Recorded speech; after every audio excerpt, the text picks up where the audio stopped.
Good evening. Ira Epstein of Linn and Associates with your SPDR ETF wrap-up for this Wednesday, August 11th, 2021. So the feature of the day happened to have been the CPI number, which did not come out hot. It wasn't a disappointment. It was right on analyst expectations.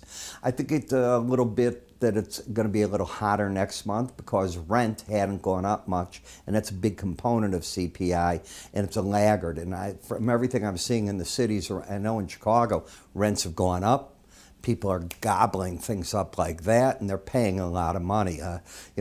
Where I live, there's studio apartments here, 400 feet. It's, think of how small that is. And it has inside of it a kitchen and a bed, and they're getting $1,500 a month. So, big cities, a whole different game. You want to live nice, you're going to pay through it if you want to live in the downtown parts of cities. It's cheaper when you get away from the city part of it, but, people like to live in the city because you can walk to restaurants, everything's reopening, movies are back in, plays, so everything's changing. Speaking of that, Moderna's probably going to be getting the go-ahead from the FDA to give a third dose of its vaccine to people that have had transplants, which I applaud. Those people, their immune systems aren't the same. We're getting closer to knowing also, will they finally say this is not experimental anymore and it's full-fledged real vaccine? That's what I think becomes the argument for people that don't want to get vaccinated. That's removed. Once the government says no, it's approved. They have the right to say they don't want it. But I write tonight what's happened in France. And in France, you want to get on a train. You want to go into any big public building that's enclosed. You want to go to a restaurant. You have to have a pass that shows you have been vaccinated. Now, are people rebelling? Absolutely. I write about the graffiti, the destruction people have done to these testing centers and what it is. But the simple fact is the efficacy, if you get vaccine, the people in the hospitals are now, and science is science, they're the people that aren't vaccinated. End of discussion. So as I take a look at ARK, as I told you, the chart pattern yesterday had turned ugly. Yesterday, let's get away from today's action. Let me come back here if I could on the chart and just come back a day. Well, why can't I do that? It's not letting me do what I want to do, and I apologize for that. Okay, you know how these things work. But we had an outside day down yesterday, and the market drops with that. Okay. You also had set up yesterday lower highs, lower lows. So as of yesterday, you have a downtrend. You'd have to have taken out, and still do. If you take out 25.57, I think you spring what's called a bear trap, where the market then makes a move, and wherever the closest moving average above the market or the Bollinger Band is the closest of the two the market could make a run for. Well, in this case, if it got up there, it's certainly not a major moving average. They're all below the market, and that's why you're fighting right here. You're into that 18-day average of closes. If you've taken my charting course, I call this the DMZ zone, the neutral number. Markets like to go back there and hang as they try to figure out what next. If you drop much here, then I look for the 100-day average, just the way it did back here, to be support. If you rally back up, how high can you go? Well, the Bollinger Band now offers even more resistance. Take a look at what I'm saying. Even if you make a run to that high, you generally don't stay over a Bollinger Band more than 5% of the time. Want to know what's going on? Remember the term that I give you called psychiatry trade? It's a term I made up years ago when I was a young broker, because if I had had the money, I'd be calling my psychiatrist. I'm long. Why did the market suddenly stop? I'm short. Well, how could this be? The market looks like it's falling out of bed. Because people don't understand how these algorithms work.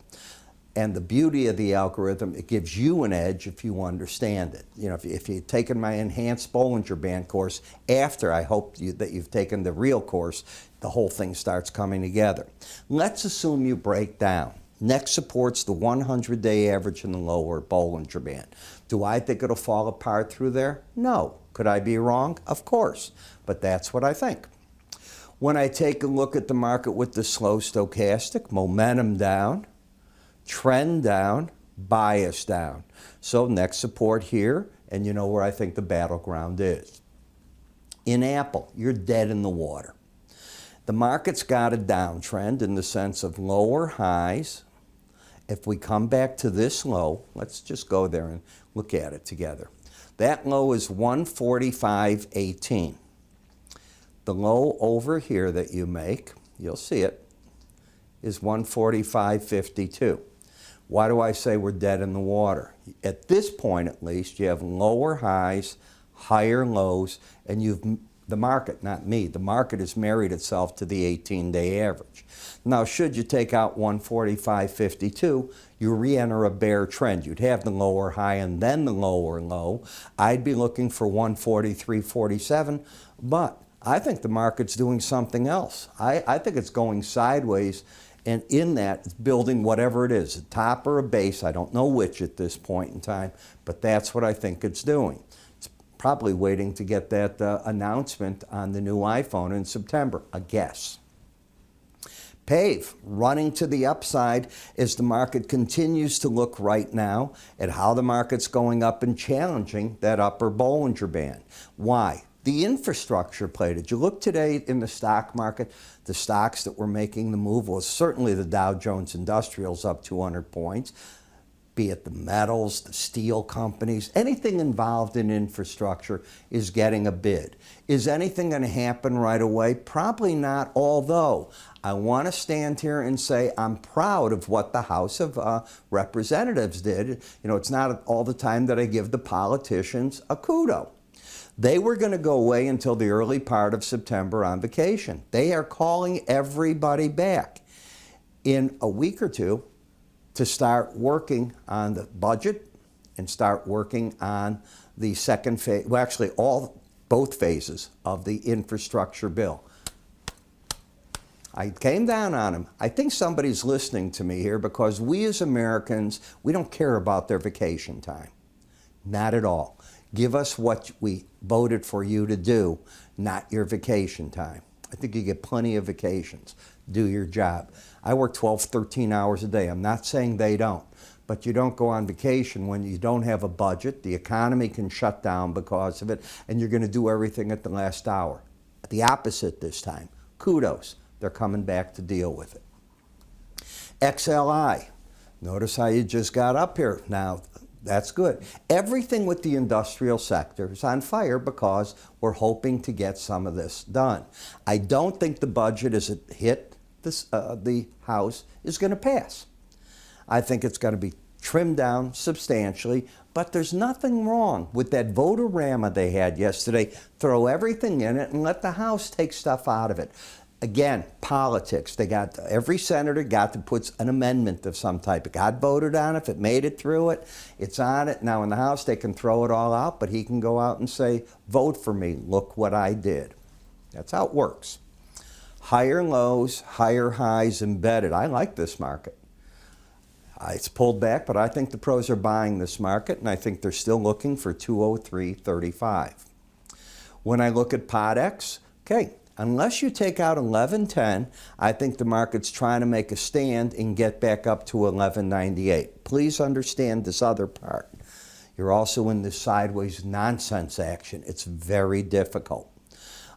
Do I rate it a 10-star? No, but the trend is up. The bias is down, and the market's trying to work its way out of being oversold. The whole thing that anybody buying it for, in my opinion, just mine, is if they're only playing for the Bollinger Band, you're playing for 49 cents.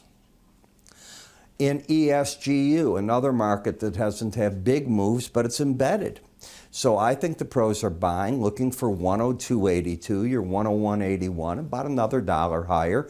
Get the red line to close under 79, I'll change my story. XLE, the energy sector. Well, it's certainly holding on in here. Be careful. You're going sideways suddenly again.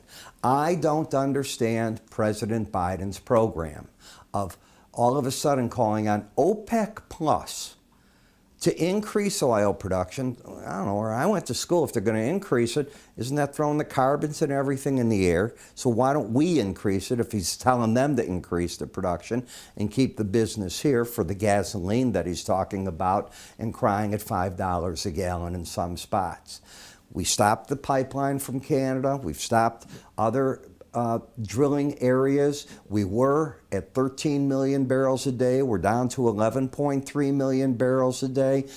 Since he's taken office, his policy has been reduce us, and now you're on the phone telling OPEC to produce more?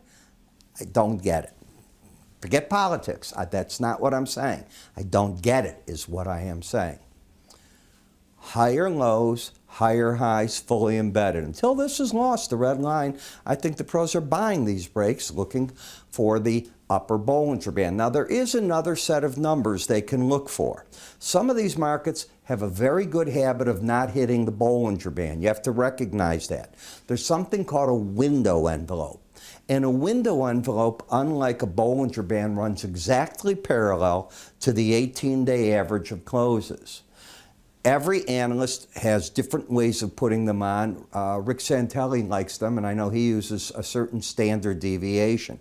I use the theory of the swing line and where the market closes in a range to determine mine. It's different than most people. I'm very comfortable with it. And when you get up there and you notice the market has not been hitting a Bollinger Band, your objective in large part becomes that, the secondary objective, the Bollinger Band.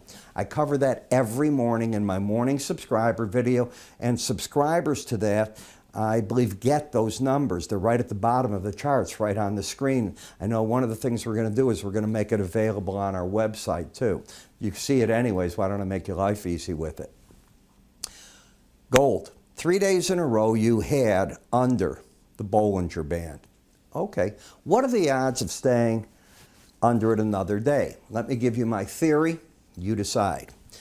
I count each day that's consecutive outside of the Bollinger Band as taking away one of the 5 percentage points that a market does. The theory in the Bollinger Band is 95% of the time the market will trade within the bands. When you're out of it for 3 days, I say you got 2% left. So there's a 98% probability that the market's going to try back into the band, and a 2% that'll stay out of it. Those are the percentages not to go long, but to cover shorts. And then you're looking, the trend is still down, everything's there. How do I get short at a better price? I'm just pointing out some of the theories that I have. Oversold, hit the Bollinger Band. This is not the same. If you've taken my enhanced Bollinger Band course, you know what you have done there. And right here. TLT. What do you do? Not today. I don't care about today. This was the day I cared about. That's where I think the pros took their money and they're gone. I don't care what the rest of it does. FXE. Again, I think yesterday was the day, actually 2 days ago, when the pros started covering their shorts in this. Covering shorts is not going long. It's taking money off the table in a high probability area that you're going to get a bounce. And then you're looking to say, do I want to continue with that trade? We talk about that often. In fact, a lot of the research that our staff writes over at Linn and Associates covers a lot of this. You know, I'm not the only one that uses these indicators, but I teach a lot of the people there what I'm doing, and they'll look at what I'm saying, and then they want to take and understand it better. So if you're looking to understand more in these markets, here's how I work with it. In the morning, I start off in my combo package of videos, just videos, I'll cover the futures markets. I do that early in the morning at 5:40, telling you the reports coming out for the day, what those reports look like, what the trade is looking for, and if anything happened in Asia or the US, I'm covering that for you. So you get that, and then you're going to get the technical analysis. Unlike here, I show you everything that I know. I cover the markets first in all these ways. So if you're looking at the futures, these are the zones that I'm covering. Now remember, I'm doing the futures recording 5:40. It's out before 6:30 in the morning. Most of the reports come out by 7, they begin. I follow it up and start recording somewhere between 8:40 and 9 o'clock a.m. Central Time. Why? Why not do it right on the opening, start the recording? Number one, got to adjust the numbers on the charts. Number two, the reports come out, most of them, So I said between 7 and 9, and a lot of them right at 9 o'clock. I want to now give my combo guys, I don't need to tell them what the market was looking at. I want to tell them what the market did with it. Now I've got it into the chart, and I'm giving you a game plan. So by 9 o'clock, 9:03, I'm recording, and I'm going through all this. My analysis is fast on the data. So I'm able to look at the report. I have a good idea if it's bullish or bearish, what it's going to do. Later during the day when I write my full research reports, I'll say here's what the analysts thought as a group, but I'll go with my instincts after 52 years. They're generally okay. Do I sometimes get it wrong? Who doesn't? Come on, nobody walks on water. If you'd like to find out more, go to our website under the word research. It's all there. You might want to look at education as well. That gives you the courses. None of this is expensive. Very inexpensive by design. We want your brokerage business and futures if that's what you do. I do the spiders and ETFs, all the analysis and a lot of research, and got a nice following on it because so many of them are based on the futures markets, and I just translated to the ETF charts for you. I'm Ira Epstein. Take a look. I'll see you tomorrow.